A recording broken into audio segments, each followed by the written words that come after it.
Hey, you! Have you taken our survey about attraction and relationship dynamics yet? We sure hope that you do, and since this is a blog post about urgency, we thought we would start off by urgently asking for your help. We need to learn how things have changed as it relates to attraction and relationship dynamics. It doesn't matter if you're actively dating or if you've been in a committed partnership for years. We need your participation. Please either use the link in the show notes or go to stigmasurvey.org to participate. And now please listen to the latest post on the Sober and Unashamed website and blog, Senseless Urgency. When Sheri was pregnant with our first child, we decided we needed a safer, more sensible, family-oriented car. Nothing like pregnancy to open our eyes to the death-tempting lifestyle we'd been socially conditioned to accept. You might have thought we were lion tamers or sword swallowers, not an inside sales representative and his bank teller wife. It must be fun to sell cars when a young couple enters the dealership with bright eyes and bushy tails, and maybe a little drool forming at the corners of their mouths to offset the sparkle of innocent naivety in their eyes. I came prepared with my internet printouts from the KBB website, determined to get the best of my adversary in his clip-on tie and rubber-soled wingtips. We found a car we liked, and as soon as we started the negotiation process, our salesman pointed to another couple sitting with one of his coworkers at a similar showroom desk. He said the couple was interested in the same car and that it was the only one with those features in inventory. As Mike Tyson famously said, everyone has a plan until they get punched in the face. I think I offered $500 over sticker. The ink wouldn't come out of the pen fast enough as I hastily wrote the biggest check of my young adult life. My bride was impressed with the salesman. Through the years, I justified my impetuous overpayment by reminding myself that the car had clearly protected our baby from all the untamed lions in Minnesota. A sense of urgency is standard equipment on every new model of human that rolls off the uterine assembly line. If there were once people who lacked a gene for urgency, they didn't make it through the evolutionary filter. When you are running from an untamed lion, you don't have to be faster than the lion.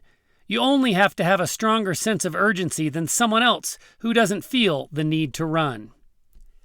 Sheri has a reasonable, mature sense of urgency.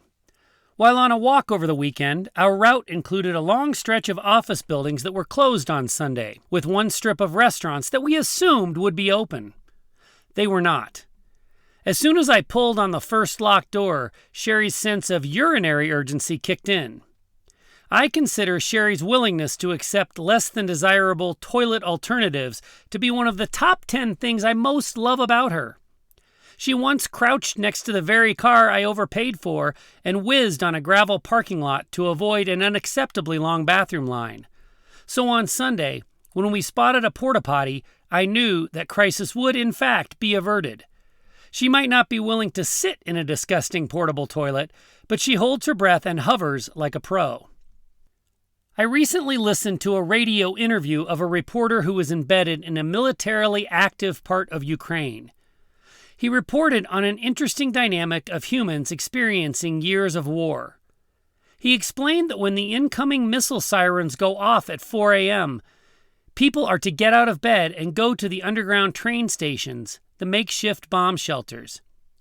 He explained that after years of facing that decision in the dead of night, over and over again, many people pull a pillow over their ears and try to get back to sleep.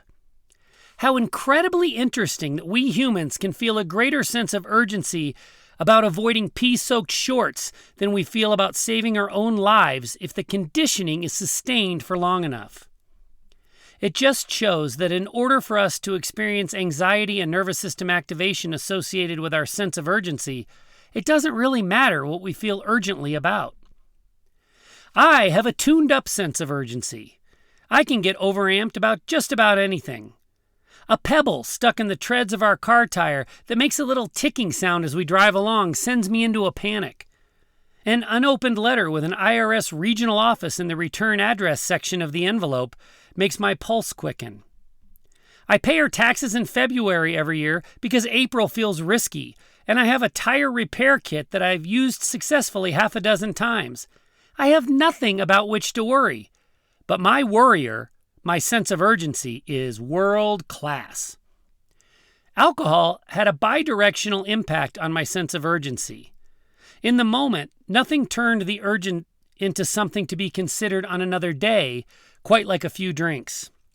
I could have been terrified about the financial viability of our bakery business, the only source of income we had to protect our 4 children from untamed lions and starvation, 1 minute, and mindlessly watching African safari videos on Nat Geo the next. If, that is, I started drinking between those 2 minutes.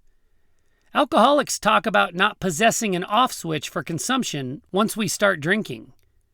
But the alcohol served as my only off switch to a bunch of behaviors that often ran on overdrive, like my sense of urgency.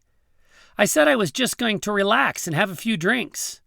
More accurately, I was going to temporarily stifle that otherwise uncontrollable panic vibrating in my bones. As effective as it is in turning off my sense of urgency, alcohol also prevented me from growing a natural off switch, or dimmer switch even. Alcoholism is widely associated with a lack of emotional maturity. One such emotion is a sense of calm. You know, the knowledge that even though the refrigerator compressor is making a new, disconcerting sound, that everything will in fact be okay. For an alcoholic not currently drinking alcohol, a loudly humming refrigerator compressor might as well be a Ukrainian incoming missile siren. I'm better now. Time is helpful. I'm approaching a decade of sobriety, and I rolled off the uterine assembly line way back in 1973. My wife might be able to offer some compelling evidence against any claim I could make to emotional maturity, but I'm pretty good at looking around and convincing myself that if I've made it this far, the unexplainable dead patch on our front lawn is unlikely to take me out. It is comforting to know that in 200 years, no one, not even my descendants, will know who I was. That helps me realize that my work doesn't mean shit. You might be surprised how comforting that knowledge is when I am up against a deadline. I drive an open-top Jeep now. That's the kind of bold, fearless guy I have matured, or devolved, into. I know how brazenly I am tempting a herd of untamed Minnesota lions to migrate to Colorado. Come find me. I'll be the one driving around topless, even in winter. Urgently senseless.